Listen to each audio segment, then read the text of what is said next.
Good morning, Ooltewah Owls. Welcome to Hoot TV News. I'm Chastity Burns, and here are your news and announcements for today.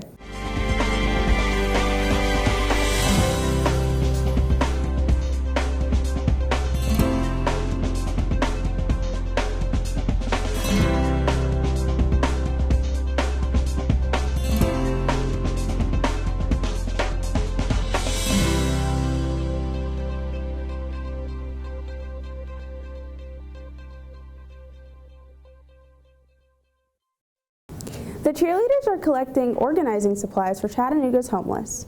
Any donations would be appreciated. The cheerleaders are looking for gently used clothing, new socks, new underwear, gently used shoes, gently used blankets, sheets, band-aids, feminine products, deodorant, and baby wipes. Donations are due Wednesday, September 21st. Ms. Cook will sign off on donations for volunteer hours. Also, tomorrow, Ooltewah cheerleaders are hosting a spirit night at Chick-fil-A from 4 to 8. Hello, I'm Allie. Last Friday, Ooltewah's JROTC took a moment to remember the tragedy of 9/11. The ceremony went smoothly. Here are some of the focal points reminder to never forget.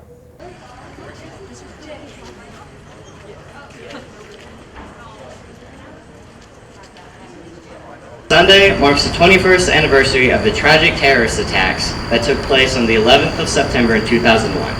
The events of 9/11 caused drastic changes to America and its security. Many departments and agencies were created because of 9/11, such as the Department of Homeland Security was created directly in an attempt to prevent future attacks. Before the attacks, flying on an airplane was simply easy. Now, the TSA checks every little bag and every person carefully before they board. None of the students here, including myself, were even born yet by the 9/11. We could ask our parents or our teachers about the event and what it felt like, but it's not the same as witnessing it. It's truly not the same. Since we were not alive when the events took place, we feel the repercussions of 9/11. Many service members sacrificed their lives fighting because of the events of 9/11. So as we go about our day, give respect to those who paid the ultimate price in the wars following 9/11, including those who tragically lost their lives in the attack that day. Take some time to understand how important 9/11 is and why we remember it. Ask a parent or a teacher what it was like before the attacks and what they felt like in the wake of the attacks. It is a tragic and unbelievable event that should be remembered for many years and many generations to come.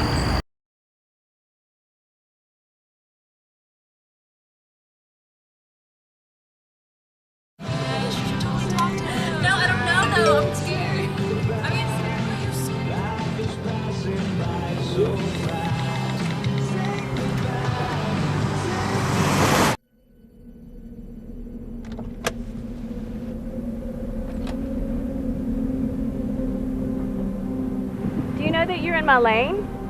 No, not at all.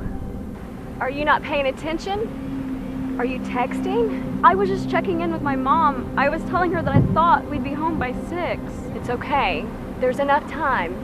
Just pay attention. I'm not even halfway through my text. There's no way. I'm not even going to look up. My babies are in the car. You have to pay attention. It's just supposed to be a quick text. I'm so sorry.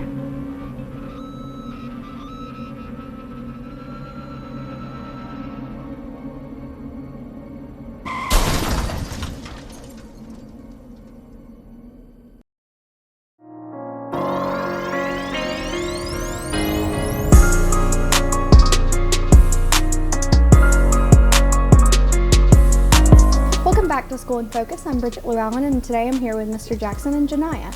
Mr. Jackson, why don't you just tell us a little bit about theater and your program and everything? All right. So the theater program here, with the classes, I focus a lot on the beginner. Theater can be really scary for a lot of people, so I started with the most basic, like tell a joke, introduce yourself, to sort of get people used to the idea that this isn't bad, this isn't scary, you can do it. You might not be great for a while, but go jump in, splash around, and before long you'll be better than you were before. The advanced classes are higher expectations, but very still very open to students experimenting. The extracurricular stuff, I am welcoming to students of every possible skill level, experience level, and I just want people to try and just take a shot at whether it's a scripted play or improv. Just give it a shot and be willing to be not good at a thing for a while, and gradually you'll get better. And I've seen a lot around the school about the play y'all have coming up. What's that all about, really? So the school play, the title is Midsummer/Jersey, and it's a mashup of a reality show from 10-ish years ago, 15 years ago, called Jersey Shore, that is muscle-bound, overly tanned, fake nails, walking stereotypes who are actually real people who live in New Jersey and go to the shore every summer and start a fight at the club and hook up and break up, and that's mashed up with Shakespeare. And it's big and dumb and loud and a lot of fun. That's the fun is what attracted me to doing the play. And it's open to everybody. It's every skill level, every experience level. I think it's a great way for any high school to balance like academic value, but also yelling at people in a Jersey accent. That sounds great. I hope that students have they feel like they should go try out. So that is the Tuesday and Wednesday, and open to everybody. We'll have a callback audition on Thursday for which a smaller crowd that I'll have to cut down to just a few people, and then we'll post the cast list and start rehearsing. Okay, great. And Janiyah, why don't you just tell me a little bit about why people want to join theater, what your experience in theater has been, really anything?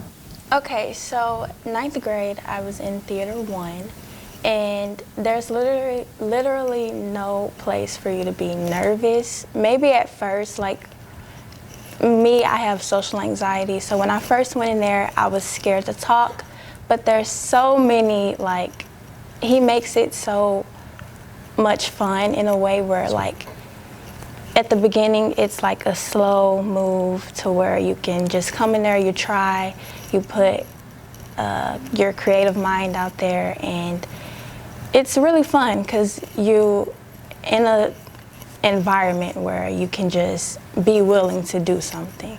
Like, there's no place where you have to feel like, oh, well, what if someone makes fun of me for this? Because literally everyone is so caught up in themselves, and if they're gonna mess up, like, in life you're always gonna mess up. So theater is just really a free space where you just come in, you have fun, and you put your creative mind to use. So, I was just wondering, why should people take your class? Like, how could it help them in the future? And wow, so much. I think it can help people who are excited to take theater. It will help people who are terrified of taking theater, especially people who are terrified of being in front of an audience or in general speaking in front of people. Janiyah mentioned the slow motion approach. There's no throw you in the pool, sink or swim. I try to take the zero entry, the pool where there's just a ramp. No jumping off the edge, no ladder. You could lay on your side and roll into the pool. Just to make it as accessible and non-threatening, because for so many people, either speaking in front of an audience or trying to perform and show some kind of emotion and risk yourself in front of an audience is among the most terrifying things in the world for a lot of people. So for those people, I would say my Theater 1 is the best possible thing for you. It can help unbreak the things that middle school broke in all of us. So when we were little kids, we all used to be able to just play, and then we were all awful to each other for a couple of years in middle school, and I'm trying to unbreak the things that we all broke in each other. Okay. And Janiyah, what do you think this has helped you or will help you do in the future, just like I asked him, but from a student perspective? Okay, so like in Theater 1, before theater, I was so scared to speak in front of anyone. Like, sometimes I would even be scared to speak in front of my own family. So being in that class in 9th grade, I've definitely learned how to articulate myself more in like an open way. So like, I can now speak to someone and not like want to cry afterwards. So it's really like, if you're so scared to like speak in front of someone, that class will definitely help you become more open. That sounds great. So guys, don't be scared to come out next Tuesday and Wednesday for the school play auditions. Thank you for watching School in Focus. I'm Bridget Llewellyn here with Mr. Jackson and Janiyah. Thanks, Bridget. Thanks, Coach Jackson and Janiyah. Thank you for listening to our news today. Have a great day and go Owls!